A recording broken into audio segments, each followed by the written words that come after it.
بسم الله الرحمن الرحيم.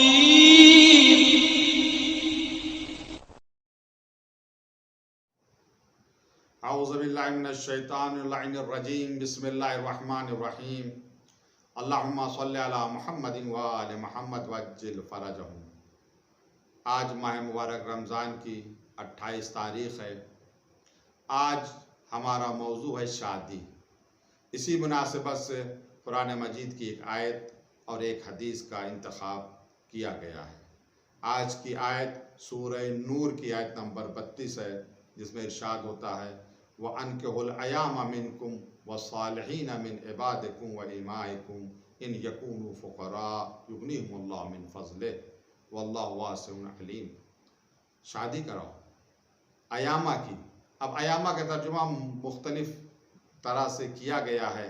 بعض نے بیوہ ترجمہ کیا ہے کہ بیوہ کی شادی کراؤ، لیکن ہمارے یہاں جو ترجمہ کیا گیا وہ یہ کہ جن کی شادی نہیں ہوئی، یعنی غیر شادی شدہ افراد کی شادی کراؤ. اور والصالحین من عبادکم و امائکم، تمہارے غلام، تمہاری کنیزیں جو نیک ہیں، ان کی بھی شادیاں کراؤ.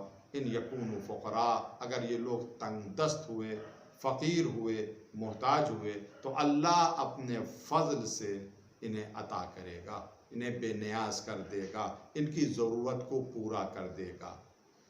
یہ بہترین آیت ہے جو اس بات پہ دلالت کر رہی ہے کہ انسان اگر شادی کرتا ہے تو اسے رزق اللہ تبارک و تعالیٰ کی طرف سے ملتا ہے. خدا کا یہ وعدہ ہے کہ ہم تمہیں رزق دیں گے.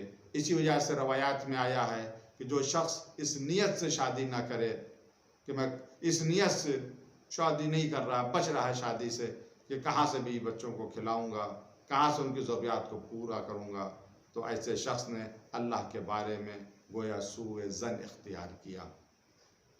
شادی ایک ایسا امر ہے کہ جس کے بارے میں پیغمبر اسلام صلی اللہ علیہ وسلم نے فرمایا النکاح من سنتی فمن رغب عن سنتی فلیس منی. نکاح ہماری سنت میں سے ہے، جو اس سنت کی طرف راغب نہیں وہ ہم سے نہیں ہے. منیت سے نکال دیا پیغمبر صلی اللہ علیہ وسلم نے. مگر ضروری یہ ہے کہ شادی کو بہت آسان کیا جائے، اس کو سخت نہ کیا جائے. مگر افسوس کہ ہمارے سماج نے، ہماری سوسائٹی نے، رسم و رواج نے شادی کو اتنا خرچیلا بنا دیا ہے کہ شادی کرتے ہوئے لوگ گھبرا رہے ہیں کہ پہلے اتنا پیسہ جمع کر لیں پھر جا کر شادی کے بارے میں سوچیں.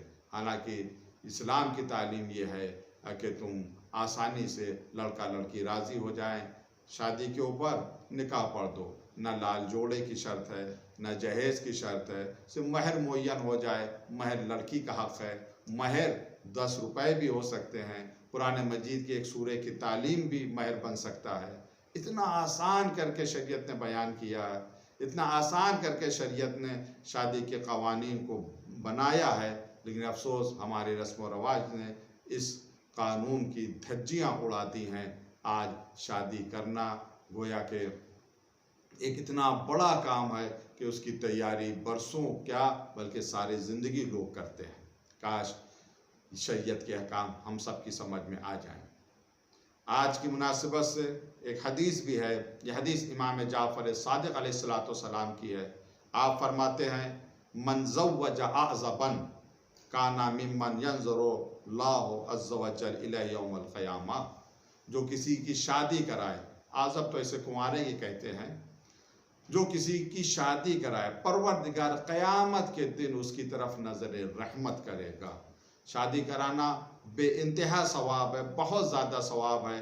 جو شخص اپنے گھر سے اس نیت سے نکلے کہ وہ دو شادی کرا دے گا، رشتہ ازدواج میں دو لوگوں کو منسلک کر دے گا، بندھوا دے گا، شادی کروا دے گا، اس نیت سے نکلتا ہے تو قدم قدم پر اسے جنت کا ثواب ملتا ہے.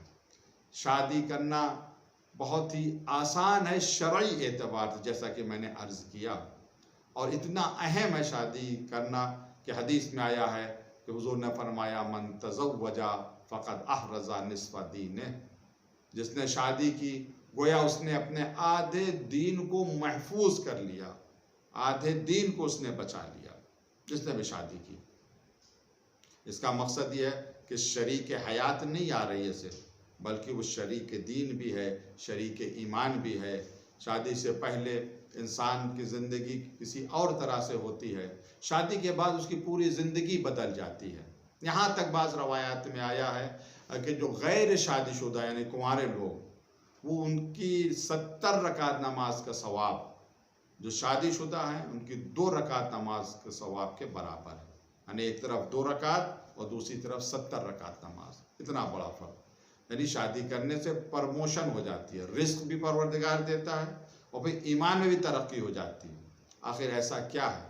اس کی طرف بعض علماء نے اشارہ کیا ہے، یہ نقطہ بیان کیا ہے کہ شادی سے پہلے نوجوانوں کی زندگی اس طرح سے ہوتی ہے کہ ہر معاملے میں وہ لفظ میں کو لے کر آتے ہیں۔ میں یہ چاہتا ہوں، میں یہ پہننا چاہتا ہوں، میں یہ کھانا چاہتا ہوں، ہر جگہ لفظ میں آتا ہے۔ لیکن جب شادی ہو جاتی ہے، بیوی آ جاتی ہے، بچے ہو جاتے ہیں، تو یہ میں ہم سے بدل جاتا ہے۔ اب میں نہیں کہتا بلکہ ہم کہتا ہے، ہم لوگوں کو یہ ضرورت ہے، ہم لوگوں کو یہ چاہیے۔ پروردگار کو میں نہیں پسند ہے، ہم پسند ہے۔ اس وجہ سے پروردگار شادی جب کوئی کرتا ہے تو پروردگار اسے ترقی دے دیتا ہے ایمان کے اعتبار سے۔ تو شادی کرنے کے لیے اگر کوئی آمادہ نہیں ہے، اس لیے کہ کہاں سے کھلائے گا، کہاں سے اخراجات کو پورا کرے گا، تو گویا وہ اپنے رب کو رازق نہیں سمجھ رہا۔ ہاں اور کوئی مشکل ہو تو الگ بات ہے، اور کوئی بات ہو تو الگ بات ہے، لیکن پروردگار پر بھروسہ رکھیں، اس پر توکل رکھیں، انشاءاللہ پروردگار کی مدد شامل حال رہے گی۔ اب رہا رشتے کے حوالے سے یہ سوال کہ کون کس کا رشتہ، کس اعتبار سے؟ کف، اسلام نے کف کو بہت زیادہ اہمیت دی ہے۔ کف کو بے انتہا، کف یعنی ہمسر، برابر، جس اعتبار کا لڑکا ہو اسی اعتبار کی لڑکی ہو۔ اس میں کس چیز کو شریعت نے اہمیت دی ہے؟ شریعت نے سب سے زیادہ اگر اہمیت دی ہے تو ایمان کو اہمیت دی ہے، کہ ایمان کو دیکھو۔ اگر لڑکی مومنہ ہے تو نہ اس کی صورت دیکھو، نہ دولت دیکھو، بلکہ ایمان کی بنیاد کے اوپر اس سے عقد کر لو۔ اسی طریقے سے لڑکے کی دولت نہ دیکھو، بلکہ اس کا کردار دیکھو، وہ با کردار ہے یا نہیں۔ اگر لڑکا با کردار ہوگا تو کبھی بھی، جیسا کہ امام حسن علیہ السلام نے یہ فرمایا کہ اگر با کردار نوجوان سے تم شادی کرو گے تو اگر تمہاری بیٹی مطیع و فرما بردار ہوگی، صحیح ہوگی، تو اس کی عزت کرے گا۔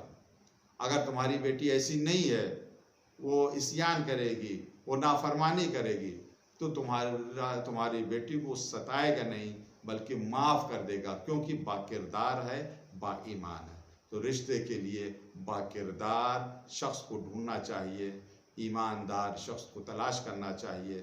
دولت کو معیار نہیں بنانا چاہیے بلکہ کردار اور ایمان کو معیار بنانا چاہیے۔ پروردگار ہم سب کو اتنی توفیق دے کہ ہم شریعت کو اچھی طریقے سے سمجھ سکیں، بے جا رسم و رواج سے دور رہیں اور سادگی سے شادی کریں۔ یہی اسلام کی تعلیم ہے۔ والسلام علیکم ورحمۃ اللہ وبرکاتہ۔